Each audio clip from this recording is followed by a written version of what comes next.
All right, welcome back to the channel, guys.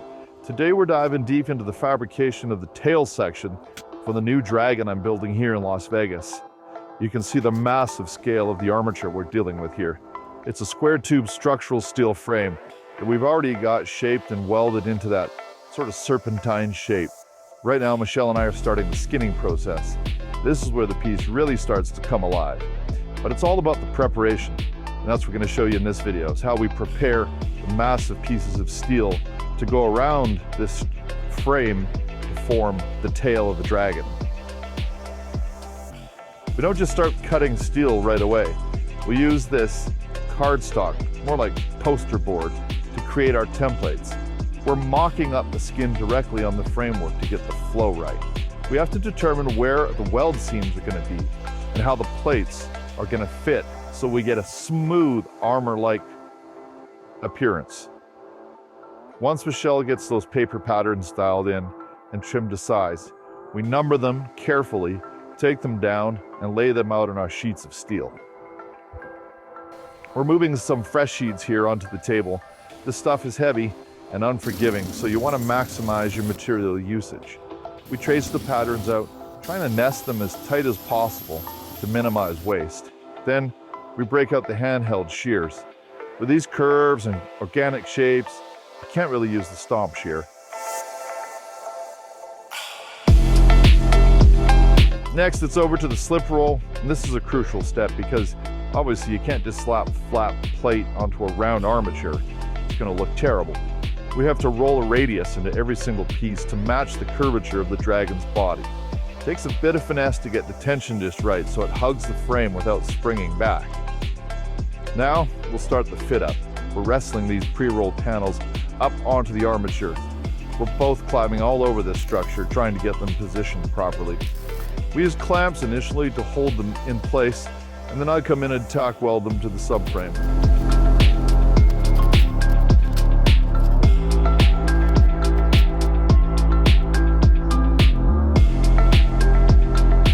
You can see we're going ring by ring here, working our way down the tail to the very end of the Dragon's body. It's a lot of up and down, checking the fit, making sure our gaps are tight before we commit to the final weld. I'm laying down some heavy tacks here to keep everything rigid.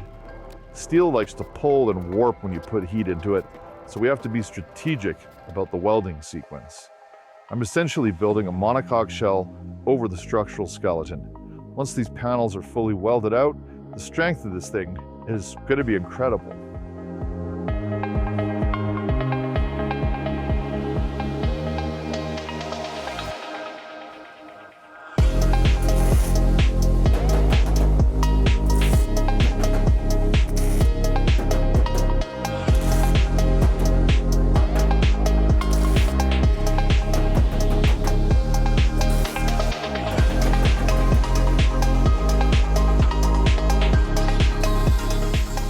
We're going to get into some tighter transitions here, so I'm using a grinder to trim off some of the edges where the plates meet. We want a seamless transition from one ring to the next, even though we're simulating distinct segments.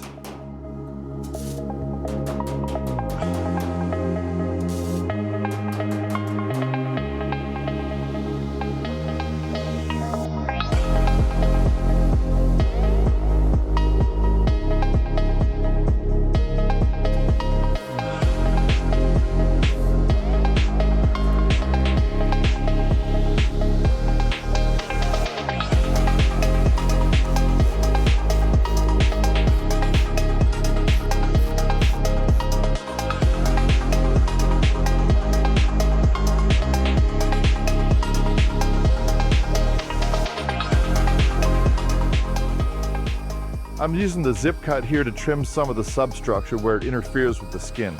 Sometimes the armature needs a little modification on the fly to accommodate the skin flow. We're constantly adjusting. Michelle's handing up the next series of plates. We've got a system going. She preps, I cut and fit and weld. It speeds up the process having her help me significantly. And when you get a good rhythm going in the shop, we can get a lot done in a day.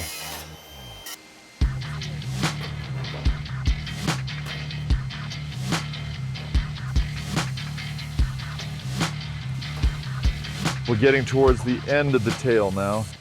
I'm up on the ladder getting some of the overhead welds done, and it's tricky positioning. This whole thing is full of tricky spots to weld. You have to be stable because TIG or MIG, no matter what, you need a steady hand.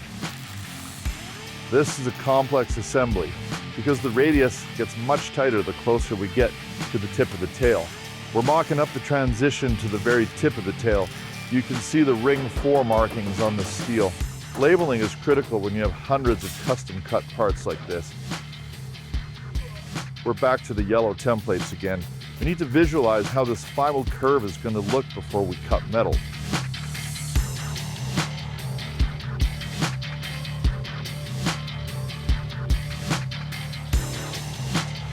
Now this is part of the job people don't always see. I'm standing back here just looking at it. Yeah, I don't like the point. At the top? Yeah, and the bottom. Yeah. Looks broken. Yeah. See how flat that one is? Yeah. If that was rounder. Yeah. Right? Yeah. So how could we break that up like we did that one? So if you do a piece like this,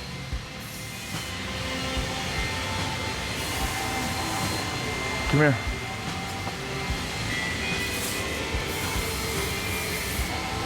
Right here, I want you to do an hourglass.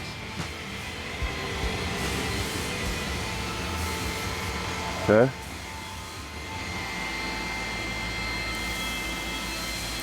Like a Band-Aid.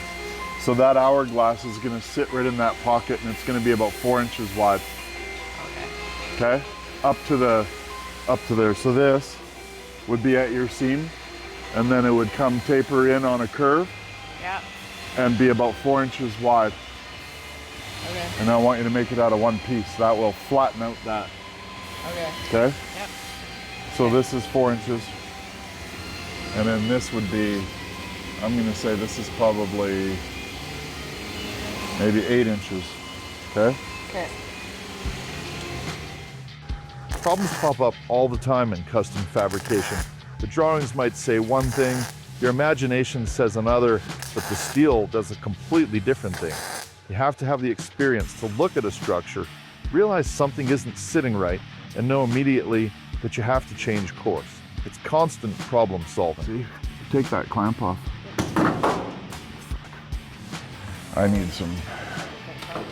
Can this reach all the way? No. It's gonna be a pain in the ass.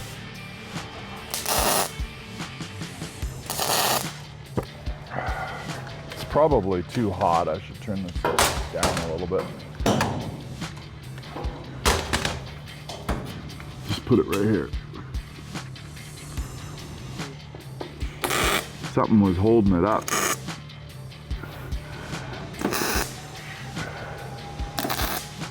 Don't know what.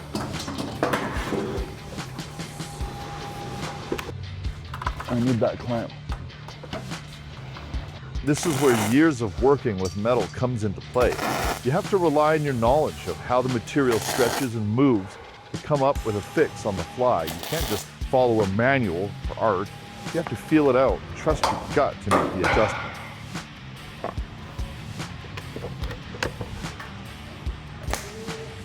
Fuck off.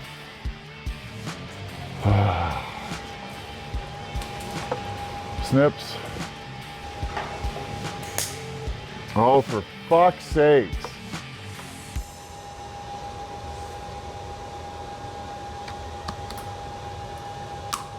Not in the mood.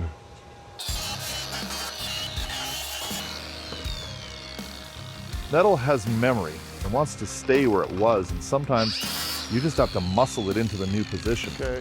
It's frustrating work sometimes. Clamps slip, things don't align perfectly on the first try. And up here, climbing all over this thing, I'm fighting gravity the whole time too.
weird shit going on. See all this?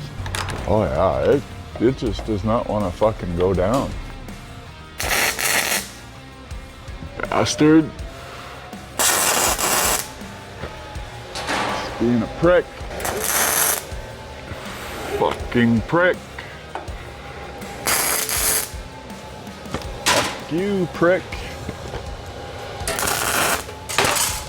Fuck you, prick. Yeah. No, I don't even need it. I was getting a little heated here. You can see me struggling with the fit up. It's physically demanding. And when things are fighting you, you test your patience. That's the reality of this trade. It's not always smooth sailing. You have to grit your teeth, grab a bigger clamp, and force the issue until that gap closes up tight enough to lay a tack. We finally got it wrangled into place, and now I'm burning it in. I'm moving around the piece, hitting it with the welder to lock everything in permanently. This part is satisfying because you know you've overcome the obstacle. The challenge is what makes the final product worth it. If it were easy, everyone would do this.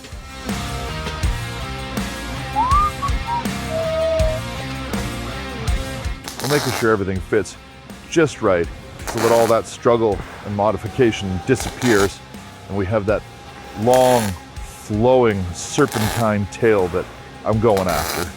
The viewer will never know the fight we had to get this shape right. They'll just see the flow. That's the job.